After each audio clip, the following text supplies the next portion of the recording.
Hello everyone, welcome to the session. आज की class में हम पढ़ने जा रहे हैं पंजाब स्कूल एजुकेशन बोर्ड की 10वीं क्लास की हिंदी की किताब, उसमें से कविता भाग और तीसरा पार्ट जो कि है नीति के दोहे। और आज चर्चा करेंगे इस पाठ के अभ्यास के बारे में। तो चलिए शुरू करते हैं। सबसे पहले दिया गया है विषय बोध।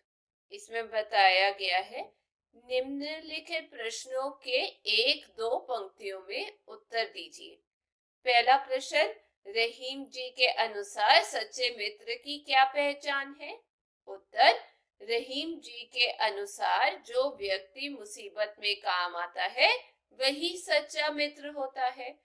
दूसरा प्रश्न, ज्ञानी व्यक्ति संपत्ति का संचय किस लिए करते हैं?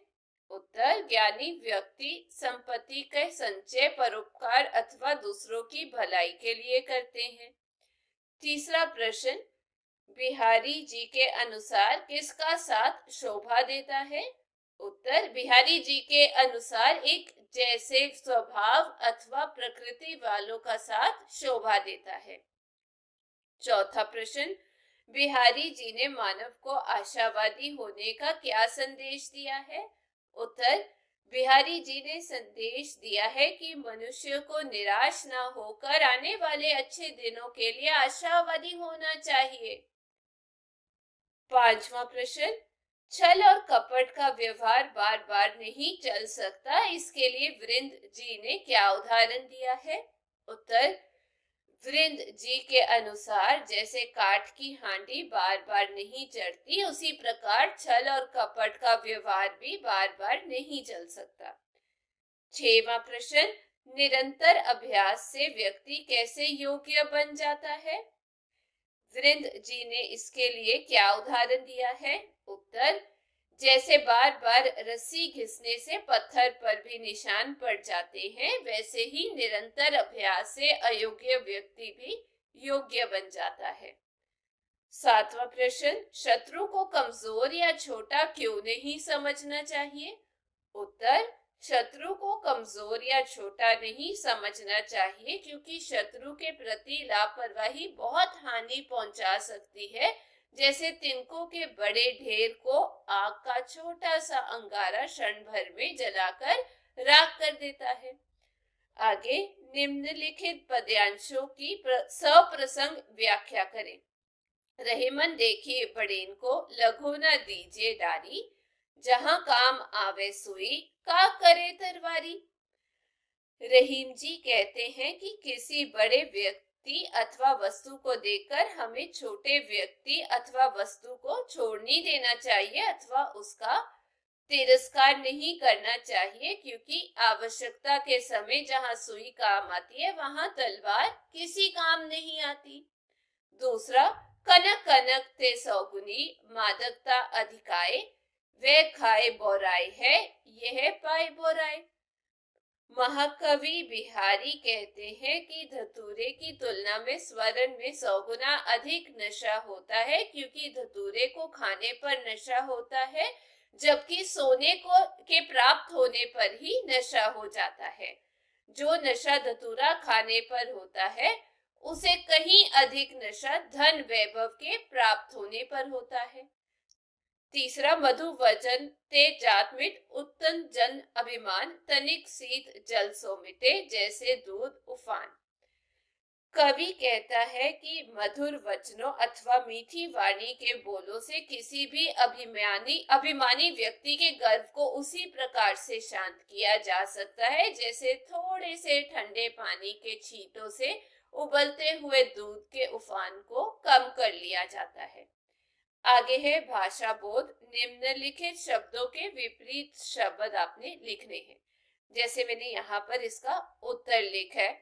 सबसे पहला है संपत्ति का विपत्ति, उत्तम का अधम, हित अहित, आशा निराशा, बैर मिलाप।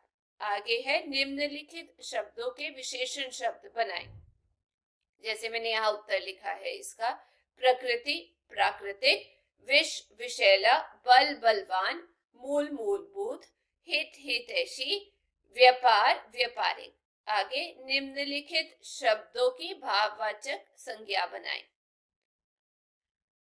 लघु लघुता, मादक मादकता, एक एकता, मधुर मधुरता। आगे है इंपॉर्टेंट क्वेश्चंस एंड आंसर्स। पहला, रहीम ने सबको साधने का क्या उपाय बताया है?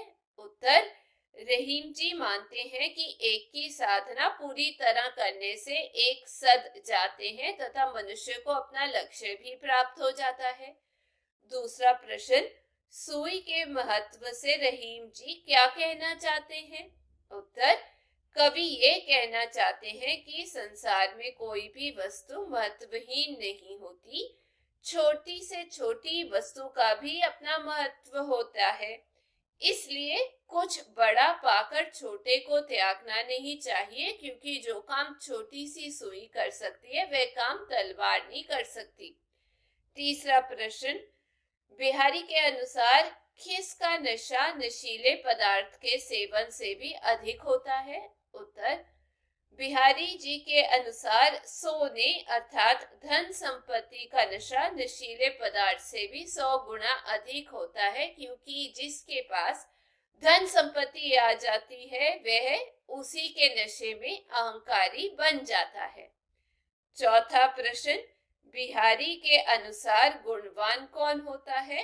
उत्तर, बिहारी जी का मानना है कि किसी गुणहीन व्यक्ति को बार बार गुणी गुणी कहते रहने से वह गुणवान नहीं बन जाता, क्योंकि सच्चा गुणी तो वही होता है जिसमें स्वाभाविक रूप से सद्गुण होते हैं।